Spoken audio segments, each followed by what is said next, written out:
Olá! Antes de qualquer coisa, um convite. Se você já sentiu que sua energia acabou, mas o mundo não te deu o direito de parar, se você carrega o peso de um cansaço que não dorme com você, se sente que seu valor virou performance, então este episódio pode ser mais do que uma explicação, pode ser um espelho. Hoje você vai entender o que acontece no cérebro de quem vive sob esgotamento crônico, como o conceito de burnout surgiu e evoluiu, quais os sinais de alerta antes da quebra e o que pode ser feito por quem sofre e por quem cuida. Vamos falar de neurociência, vamos falar de psicologia clínica, mas acima de tudo, vamos falar de humanidade. Então vamos lá. Imagine uma vela acesa. Não uma vela comum, mas daquelas velas feitas para durar bastante tempo, com pavio grosso, cera de qualidade, moldada para aguentar longas horas. Agora imagine essa vela acesa o tempo todo, sem pausas, sem proteção contra o vento, sem descanso entre um turno e outro. No início ela brilha. Com o tempo, começa a derreter mais rápido do que se deveria, até que um dia não resta mais nada. O nome disso é burnout, literalmente queimar até o fim. Mas o burnout não chega de repente. Ele se acumula, com um acúmulo de horas não dormidas, de metas inalcançáveis, de autocobrança disfarçada de responsabilidade, de um mundo que valoriza a entrega mais do que o entregador.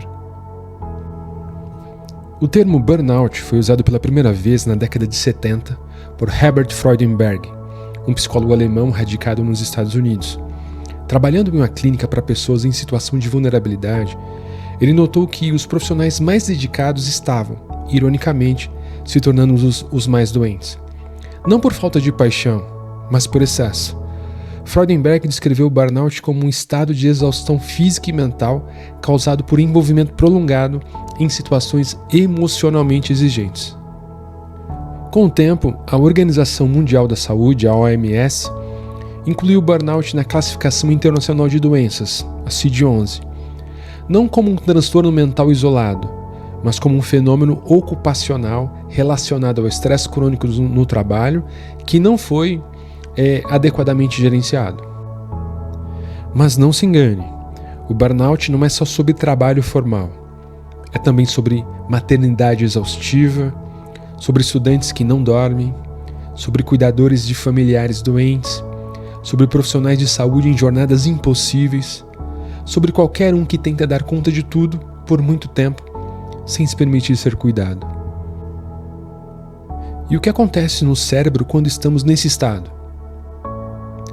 Do ponto de vista neurobiológico, o burnout ativa cronicamente o eixo hipotálamo-hipófise adrenal, que é o sistema responsável por liberar o hormônio do estresse, o cortisol. Num curto prazo, isso nos ajuda a lidar com a pressão, mas quando o estresse se torna contínuo, o sistema entra em colapso. O hipocampo, região responsável pela memória e pelo aprendizado, sofre uma espécie de atrofia. O córtex pré-frontal perde a eficiência, prejudicando o raciocínio, o planejamento e a tomada de decisão. E a amígdala cerebral, envolvida no processamento do medo e da raiva, se torna mais reativa. O resultado é um corpo em alerta constante, mas uma mente que não consegue mais reagir. Como um exército que ainda ouve as sirenes, mas não tem nenhum soldado de pé. Os sintomas mais comuns do burnout se organizam em 3 dimensões. Exaustão emocional, que é o cansaço que não passa com descanso. Despersonalização, que é uma espécie de distanciamento frio das pessoas e das tarefas. E redução da realização pessoal, a sensação de inutilidade, como se nada mais fizesse sentido. Pessoas em burnout muitas vezes não choram, não gritam, não explodem. Elas só esvaziam. Elas continuam funcionando, tipo como máquinas. Fazem o que é esperado, mas sem presença. Cumprimentam, mas sem calor. Pensam em desistir, mas não encontram palavras. O burnout também costuma gerar sintomas físicos, dores de cabeça tensionais, problemas gastrointestinais, queda na imunidade, distúrbios do sono, palpitações ou sensação de falta de ar. E é por isso que tantas vezes ele é confundido com depressão. Sim, de uma certa forma há sobreposições de sintomas, mas há diferenças importantes.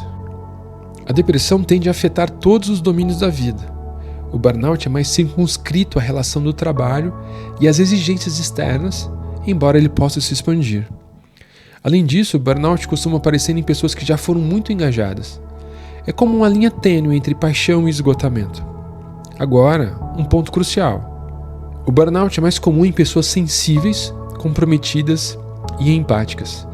E é justamente quem mais se importa, quem mais se desgasta. Por isso ele afeta tantos profissionais da saúde, professores, mães, ativistas, psicólogos, voluntários, pessoas que colocam os outros em primeiro lugar e que pouco a pouco se esquecem de si. Mas há caminhos possíveis de volta, sempre há. E o primeiro deles é o reconhecimento. Sair do piloto automático e nomear. Isso que estou sentindo tem nome. Esse cansaço não é preguiça. Essa apatia não é frescura. E nomear é o primeiro passo para se cuidar.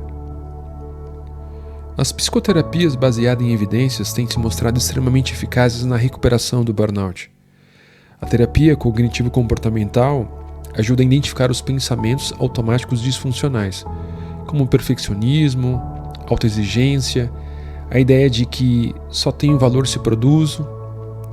Também tem a terapia de aceitação e compromisso, a ACT, que ensina a acolher o sofrimento sem paralisar diante dele e a construir uma vida com mais coerência com seus valores, mesmo em contextos difíceis. E também tem a psicoterapia interpessoal, que ajuda a reconstruir as redes de apoio e a negociar os papéis sociais que muitas vezes aprisionam. Em alguns casos também, o uso de medicamentos pode ser indicado, especialmente quando há associação com ansiedade intensa ou episódios depressivos. Mas, além do espaço terapêutico, o cotidiano também pode ser um território de reconstrução. E aqui vão algumas ações que funcionam como pequenas réguas para medir a temperatura interna. Reconhecer os limites e aprender a dizer não. Inserir pausas reais no dia. Redefinir o que é suficiente. Aprender a descansar sem culpa. E retomar atividades que tragam sentido e não só produtividade. Talvez isso soe óbvio, mas para alguém em burnout, até o óbvio pode parecer inalcançável. Por isso, pequenos rituais de cuidado podem ser grandes revoluções. Ações simples, consistentes e intencionais têm um poder profundo de reorganizar a subjetividade e a neurofisiologia do cuidado. Em alguns rituais, não tem uma mágica envolvida, mas são grandiosos na sua essência. São como microatos de reconexão. E quando praticados com frequência, eles reconstroem o vínculo com a própria vitalidade. Vou citar aqui alguns exemplos concretos com significados embutidos. Por exemplo, acordar e tomar um copo de água antes de olhar o celular. Por quê? Porque você prioriza o corpo e o autocontato antes de ser invadido pelo mundo. Nisso há uma mensagem implícita tentando te dizer: eu existo antes das demandas externas. Você pode também escrever 3 linhas por dia sobre o que sentiu. Por que isso é relevante? Porque cria um espaço simbólico de escuta interna, como se minhas emoções merecem voz, mesmo que silenciosa. 3. Caminhar por 15 minutos sem fone, prestando atenção na respiração. Por quê? Isso ajuda a restabelecer ritmo interno e regula o sistema nervoso. E nos diz que eu não sou apenas função, eu sou presença. Esses rituais e muitos outros têm pouco a ver com uma rotina ideal e muito mais com restaurar significado onde tudo virou obrigação. Eles são como regar uma planta em terra seca. No começo parece que nada acontece, mas com o tempo, o terreno emocional responde. E se você convive com alguém em burnout, talvez tenha notado que essa pessoa está mais irritada, mais apática ou mais distante. Talvez ache que ela mudou, mas na verdade, ela está tentando sobreviver. E o melhor que você pode oferecer não é um conselho, mas um espaço. Um espaço onde ela possa ser escutada, um espaço onde ela não precise se justificar por estar cansada, um espaço onde ela não precise provar que merece descansar, onde o silêncio seja acolhido e não interpretado como fraqueza. Agora, se você está vivendo bem burnout, Talvez esteja se culpando por não dar conta. Talvez ache que está decepcionando os outros. Talvez esteja lutando para manter as aparências. Mas sabe de uma coisa? Você não está falhando. Você está tentando continuar onde já não há mais chão. E é possível reconstruir. Não do mesmo lugar, não com a mesma velocidade, mas com mais consciência do que te faz bem e do que te consome. Você não é só o que entrega, você é também o que precisa. E isso também é digno de cuidado. A vida não precisa ser uma sequência de metas.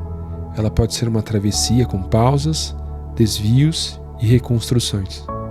E assim chegamos ao fim deste episódio. Se tocou em você ou em alguém que você ama, considere enviá-lo. Porque quando o cuidado se espalha, o sofrimento se divide. E quando a escuta se torna presença, o outro sente que não está só. E se você ainda não é inscrito, ative as notificações e caminhe com a gente nessa travessia entre psicologia, neurociência e humanidade. Até o próximo episódio.